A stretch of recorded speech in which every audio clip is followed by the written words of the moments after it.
Supergirl issue 27 sees Xander try and comfort the injured Krypto, as Gandello says he was told to merely observe Supergirl, not to join her on her journey. The woman wonders if Supergirl has corrupted him with her lies about the fate of Krypton. Xander says that Kara isn't like that, and Gandello wants her son to enlighten her. Kara meanwhile fights with the Omega Men against Splice and her guards, trying to goad the villain into hitting her with another solar beam to power her up. Splice, however, has learned, firing a beam at the ceiling and collapsing in on Kara, causing her to rescue a nearby child. Doing so gives Splice enough time to transform into a gruesome creature and continue her attack. Harry Hokum meanwhile watches from his command center, saying that his Splice is the pinnacle of genetic engineering, and perhaps once Supergirl is dead they can fuse some of her bits into the creature and make her even stronger. His people wonder if they should destroy both Supergirl and the Omega Men together with their nuclear weapons, but Harry says no, since he is already a few moves ahead of them. Kara continues her fight with Splice, still trying to convince the creature Harry is manipulating her. The Omega Men get to the ship nearby, but a small child runs into the crossfire and is gunned down. Kara knows that if she was at full power she could have saved the child, and using the anger she feels because of it, she rips Splice's tongue out, causing the creature to back off. Kara reaches the girl's body, promising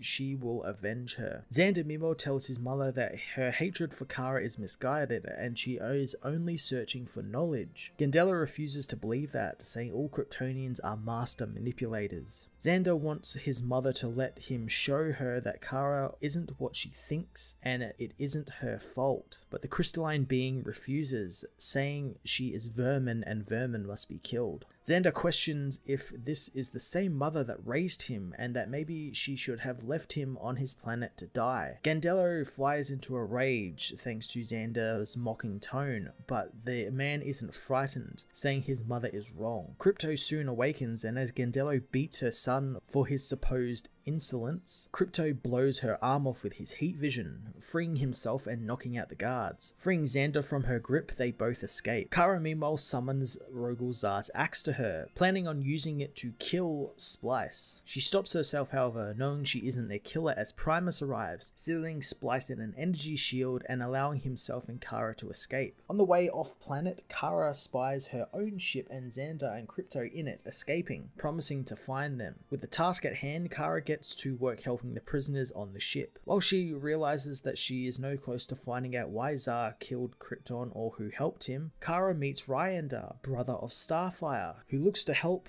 her with her own injuries. Harry meanwhile is angered the prisoners and rebels escaped, but he says to his men that he has a plan that involved unleashing the still now growing clones from his medical bay. In a hidden asteroid base, the Omega Men have the robots look over their freed friends while also keeping them in lockdown, just in case they aren't who they say they are. Kara learns that the prison was set up by Harry Hokum, but they don't know what he had intended for it and what he intends for it now. Primus talks with the freed members of the Omega Men, but none remember what happened, refusing psi scans from Primus, as Kara notices Demonia has a scar on her neck that looks familiar, but she can't place it. Leaving the medical bay, Kara wonders if the memory she had of her father working on a machine that killed Krypton was real, since it doesn't make any sense. Suddenly she recognizes the scar on Demonia's neck as a Kryptonian cloning tech byproduct, and racing back to the medbay, she finds the rescued Omega Men are really clones, attacking the team as Harry shows up on a view screen, saying this is all his plan and all he needed to harness the Kryptonian cloning tech properly was Kryptonian DNA, which thanks to Kara he now has, unleashing his Supergirl clones on the base and the Omega Men.